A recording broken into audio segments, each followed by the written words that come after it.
जय श्री राम। मेरा जो नेक्स्ट आर्टिकल है वो रहेगा related to the interest levied in case of late deduction of TDS. तो जो इंटरेस्ट अपना लगता है वो लगेगा सेक्शन 201(1)(a) के अकॉर्डिंग।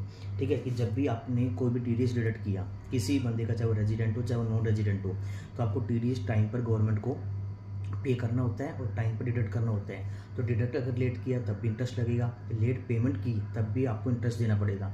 तो मेरा फर्स्ट आर्टिकल है वो रहेगा related to the interest levied in case of late deduction of TDS. Next article रहेगा interest levied in case of late payment of TDS. तो लेट डिडक्शन में क्या होता है कि जब भी आपकी लायबिलिटी अराइज होती है टीडीएस डिडक्ट करने की और आपने एक दिन भी डिले कर दिया तो आपको इंटरेस्ट देना पड़ेगा 1% के हिसाब से। तो मान लो 10 लाख रुपए की प्रोफेशनल फीस है, 1 लाख रुपए टीडीएस डिडक्ट हुआ तो जो इंटरेस्ट लगेगा वो 1 लाख पर लगेगा इंस्टीड ऑफ 10 लाख रुपीज़।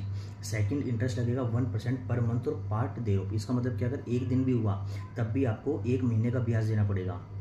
ठीक है, सपोज मान लो टीडीएस आपको डिडक्ट करना था 30 अप्रैल को, आपने डिडक्ट कब किया 1 मई को, तो आपको लगेगा क्या कि व्हेन लायबिलिटी अराइज कब हुई ऑन 30 अप्रैल।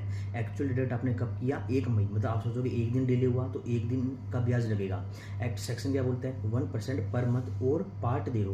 पार्ट दे रो मतलब एक दिन भी हुआ तो भी हम उसको हाई राउंड ऑफ करेंगे, तो एक्चुअल में एक दिन डिले हुआ तो आपको 1 महीने का ब्याज आपको देना पड़ेगा। लेकिन ऐसा नहीं है, ठीक है, इसका मतलब ऐसा नहीं है कि 1% पर मंथ और पार्ट दे रो कि एक दिन भी निकला तो आपको 1 महीने का ब्याज देना पड़ेगा। उसकी कैलकुलेशन अलग तरीके से होगी कि आपको डिडक्ट करना कब तक 30 April means in the month of April, और आपको एक्चुअल में आपने डिडक्ट कब किया 1 मई को, मतलब मई के महीने में डिडक्ट किया।